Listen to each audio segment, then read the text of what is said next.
waxaad dood weligeeda soo taagan ahayd in dadka aqoonta iyo xirfadda u leh shaqooyinka iyo shaqooyinka suuqa ka abuuran inaysan isku dheelitirneen. Tusaale ahaan, siyaasiyiinta wadamada qaar waxay ku doodaan in shaqooyinka suuqa ka abuuran ay ka badan yihiin dadka xirfadda iyo aqoonta u leh in shaqooyinkaas ay qabtaan, oo wadamadooda laga laayahay dad xirfad iyo aqoon ku filan leh. dhinaca kale, waxa arrintaas ku raacsan shirkadaha, balse muwaadiniinta ku dhaqan dhulalka loogu yeero wadamada horumaray iyo kuwa kale ee loogu yeero wadamada soo kabcaya labadaba waxay ku doodayaan inay jirto shaqo la'aan, oo iyagana ay leeyihiin xirfadaha iyo aqoonta u suurtagelinaysa inay shaqeeyaan.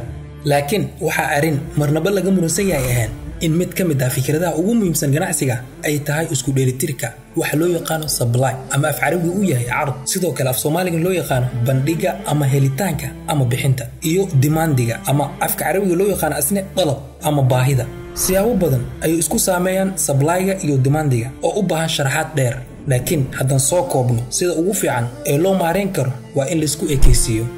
sidoo kale demandiga inuu supply-ga ka bato arrin fiican ayaa loo arkaa inta badan oo ganacsiyada ay ka faa'iidi karaan, laakiin arrinta ugu adag waa marka supply-ga uu badan yahay demandigana uu yaraado. waqti badan ayay qaadataa sida loo fahmi lahaa wax baahida yareeyay, iska badda waqtiga ay qaadan karto in xal loo helo. waxyaabo badan aan halkan ku soo koobi karin ayaa keeni kara in baahida yaraato. xalkani waa in baahi la abuuro ama khasaare dhabarka loo rito. weliga haddaa maqashay ama ka daabatay TV-yada dhalinyaro shaqadoon ah oo ku kacsan nidaamyada wadankooda ka dhisan, waxaa la dhihi karaa supply oo ah dhalinyaro xirfad iyo aqoon leh ayaa waxay ka bateen baahida suuqa ama demand oo shaqooyinka abuuran ah. shaqo abuurista oo xalka ah haddii la waayana waxa xigta badanaa kacdoon shacbi oo isbedel doon ah hadduusan caburin kale aynan jirin oo khasaare ka balaaran tan kacdoonka u horseeda wadamadaas.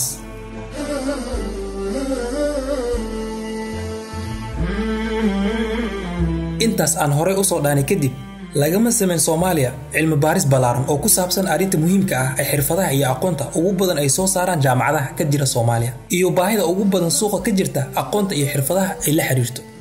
wadamada loogu yeero dalalka horumaray waxay sameeyaan cilmi baarisyo arrintan la xiriira si ay u ogaadaan xirfadaha iyo aqoonta baahida badan oo suuqa u qabo. halkaas ay ka soo bilaabaan dadaalka isku dheelitirka supply-ga iyo demandiga, maadaama wadanka si walba u horumarsan yahay. haddii tusaale ahaan 10,000 xisaabiyaal ay jaamacadaha soo saaraan iyadoo 3,000 oo kaliya loo baahan yahay uu wadanka ku soo kordhi karo culays kaga yimaada 7,000 kale oo shaqo la'aan ah. dhanka kale, iyadoo loo baahan yahay 10,000, haddii 3,000 la helana sidoo kale horumarka uu wadanka higsanayo ayaa hoos u dhici kara. arrintaasi muran kama taagna, waxaase xusid mudan in la isku raacsaneen arrinta ah in qofka shahaadada iyo heerka cilmi uu jaamacadda ka gaaro kaliya ay sabab u tahay in shaqo uu helo, ama haddii uu helana uu ku guuleysto. laakiin doorashada saxda ah ee aad doorato cilmiga kugu habboon waxay bilow u tahay mustaqbalkaada. doorasho walba waxaa saldhig u ah in xogta ugu badan aad hesho. barnaamijka La Taliye wuxuu ku siinayaa xog ku saabsan cilmiyada jira caalamka, hadday ahaan lahaayeen kuwa soo jireenka ah iyo kuwa cusub ee aadka u kobcaya. haddaba la soco barnaamijkeena cusub ee ka bixi doona janalkani mataqaana goordhow insha Allah.